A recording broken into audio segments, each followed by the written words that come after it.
What the heck? That's ridiculous.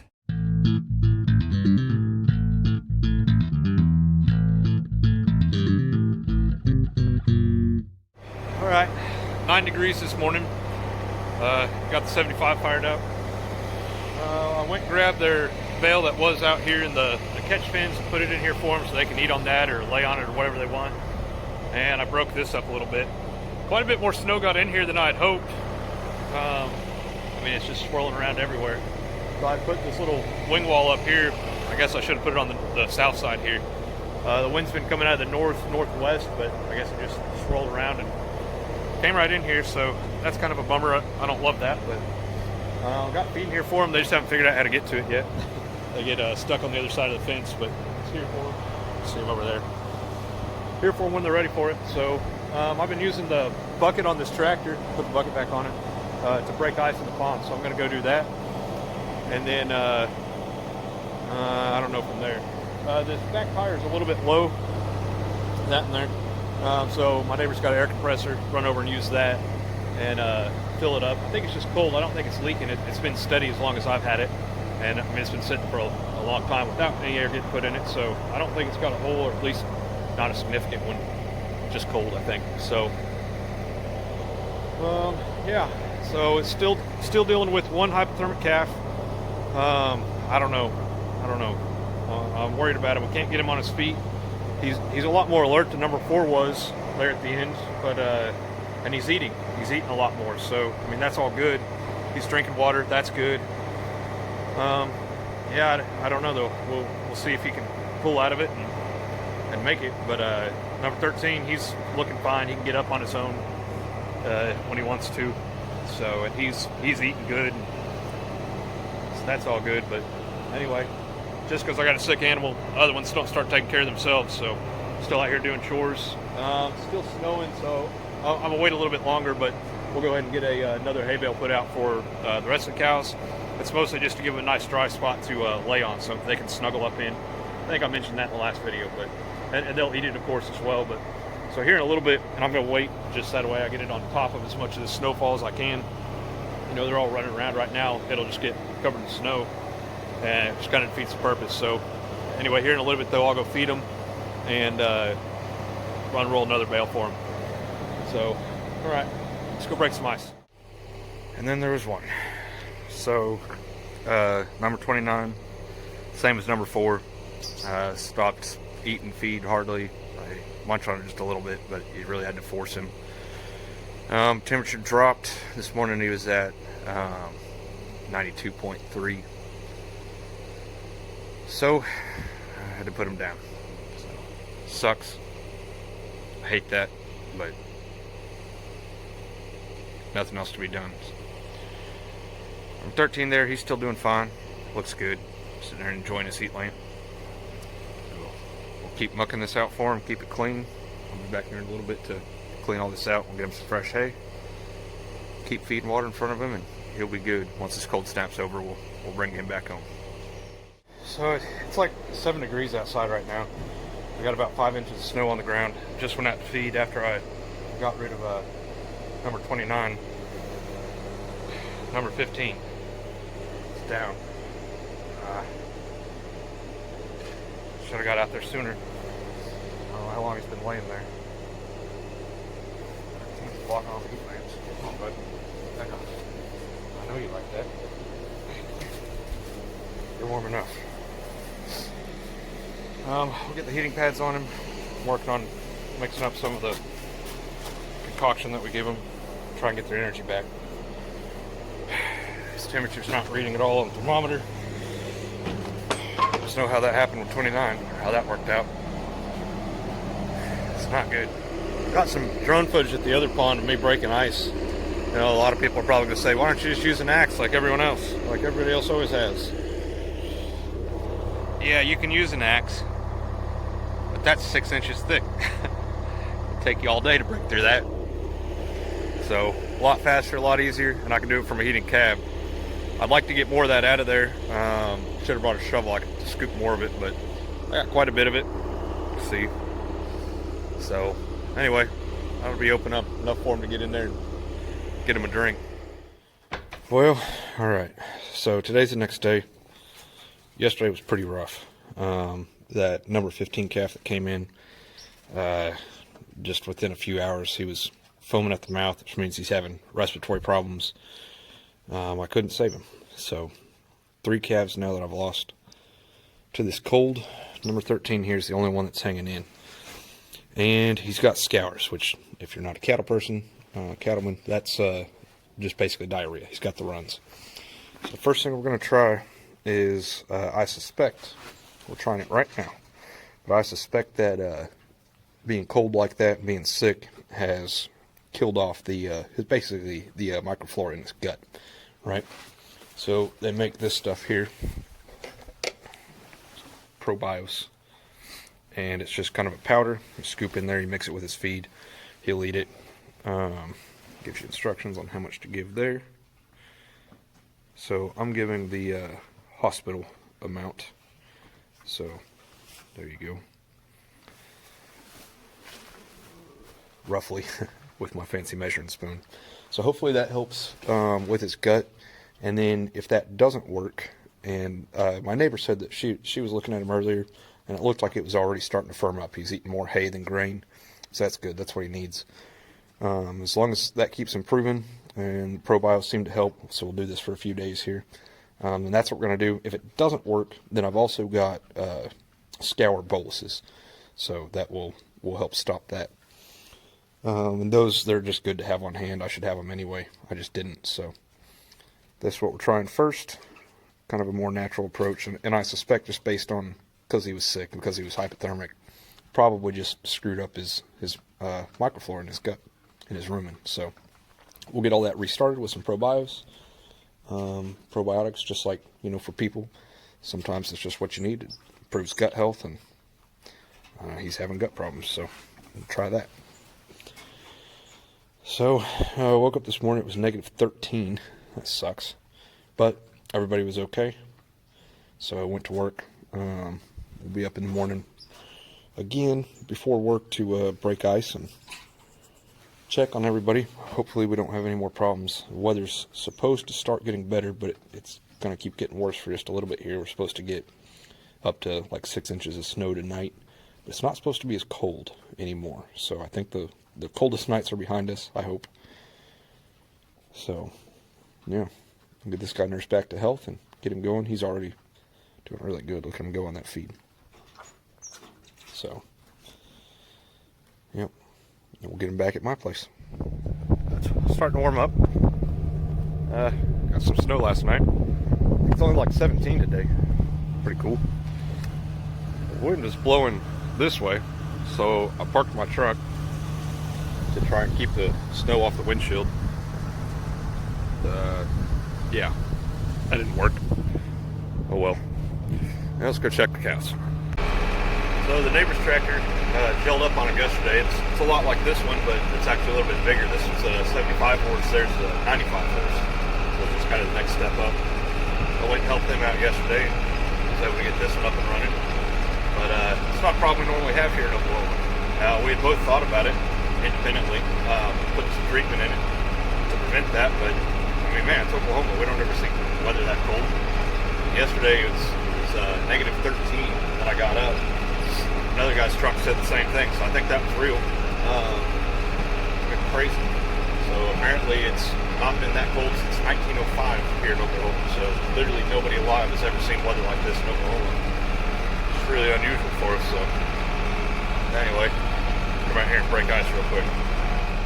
Another thing we haven't had to deal with in Oklahoma in a long time is snow like this. So, see, obviously, that's the pond, right? No, it's not so obvious. You gotta be real careful. You gotta know your place. That's water. The shoreline's right there, right at the edge where that grass is. But yeah, broke ice with the tractor today. But man, you gotta be real careful. You can't really tell where the pond starts and where the shore ends. I wish I had a better way to get these guys water in weather like this, and we'll fix this in the future, but yeah, you have to be pretty careful. It'd be real easy to drive a tractor off into that, sink my brand new tractor. Now, of course, I don't mean to make it sound like, it's just some sort of crazy thing that I'm doing out here that's like it's never been done before. This weather's kind of unprecedented for Oklahoma, but, the guys up in Montana and the Dakotas, just northern states, Canada, other parts of the world, this is just the weather that they deal with in the winter. So far, this isn't that bad for places like that. It's pretty typical. So, it can be done. The difference is I don't have the infrastructure to handle this kind of weather. So the best I've got for them is just a berm over here. I've got those wiener calves in the hay barn. That's better than nothing. But, those guys, and I watch some of them on YouTube. Some of those guys, it's fun to watch, but, they talk about, like, trying not to have calves outside. Like, we only have calves outside. It's because we don't normally have this, right? So they have nice barns and stuff that they can get their cows in before they calve. They have infrastructure because they know that it's coming. It's kind of caught everybody off guard here. Talking to a vet that's local to me here when I was dealing with those hypothermic calves. Sounds like I'm not the only one. So we wanted probiotics for that calf that's left, and I found some, but she was completely wiped out. She had sold all the probiotics that she had, and so I had to go somewhere else and find it. Not that far down the road, turns out somebody had some. Lots of people have been struggling with this cold. I know one of my neighbors across the street from me over here, he lost a cow in the middle of all this, and at least the one that I could see from the road. But yeah, it's been hard on us out here. We weren't ready for it. We don't have the correct infrastructure and everything to be able to handle all this. So, my neighbor was joking. She told me I was cheating for using the tractor to break ice. And I'm like, well, yeah, I'm cheating. It's cold out there. So I don't have a nice barn with, heated water tanks and that I can put them all in. All I got is ponds and there's 6 inches ice in them. So yeah, I'm going to cheat and use the tractor.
I'm pretty well in the clear.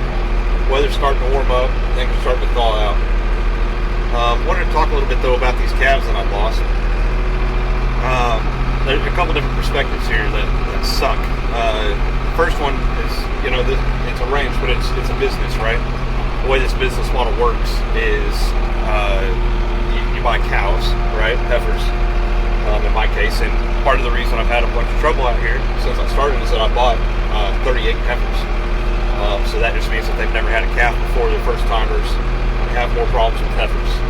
I knew that going into it, but it is what it is. Borderline insane. If you're a cattleman, you know that. But that's what I did though. So that's where I'm at. The idea is that your cows have calves, and you sell the calves. And ideally, that cow has enough calves to offset the cost of her plus, diesel equipment, tractors, stuff like that, feed, hay, vet bills, anything, any other incidentals. So when you lose 3 calves right in a row like that, I mean, that's a hard hit. That means that now those 3 heifers are that much less profitable. So at this point, I've had them, I bought them, I've been feeding them, taking care of them, got equipment to help me do that, and vet bills along the way, medicine costs and stuff like that. This one, I don't know if you can see, it's number 43. On her neck though, she's got kind of a bald spot. See that? So that's lice. So as soon as the weather's a little bit better, we'll have to give a pour on or something like that. I may do a drench this year, but it's medicine, right, that I have to put in these guys in order to keep them healthy and to keep them productive. And so,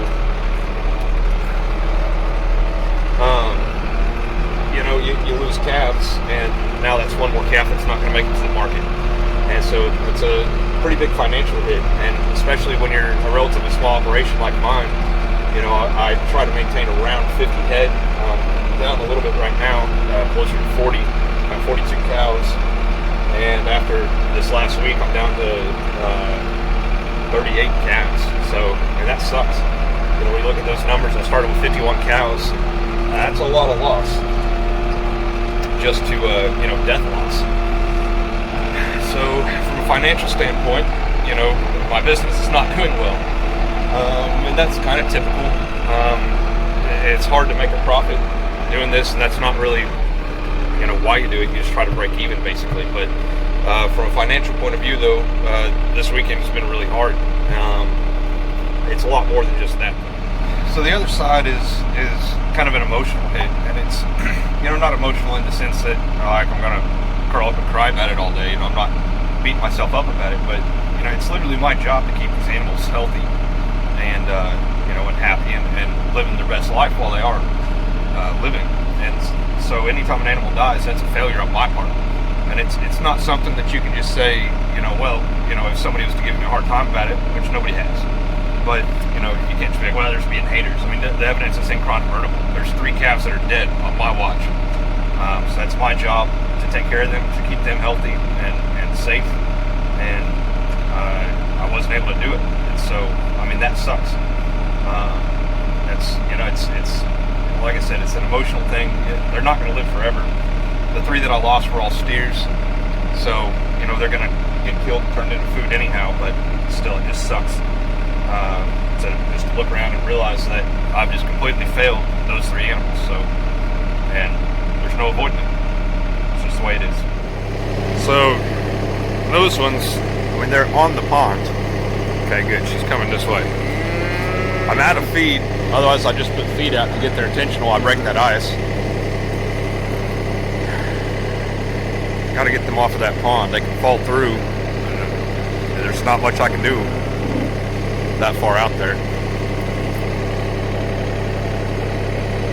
Makes me nervous. I was able to get them all off except for that little calf. I'm not going to walk out there and try to get him. Obviously I'd be alright. There's cows out there, but I'm not going to risk going in the water. I guess he's going to be alright. There was like 4 cows standing out there right in the same spot, so I don't think he's going to fall over. Got all this kind of broke up for him again. Wish he'd get off of there. I don't like that. So since I bought my neighbor's tractor, she doesn't have a tractor. She needs to go to town later today, so I'm going to go use a power shovel on this tractor and clear a driveway for it. Then, you guys have probably noticed at this point, if you've been watching my entire videos, but I got a drone, which is pretty cool. So we'll close this video out here with a cool drone montage,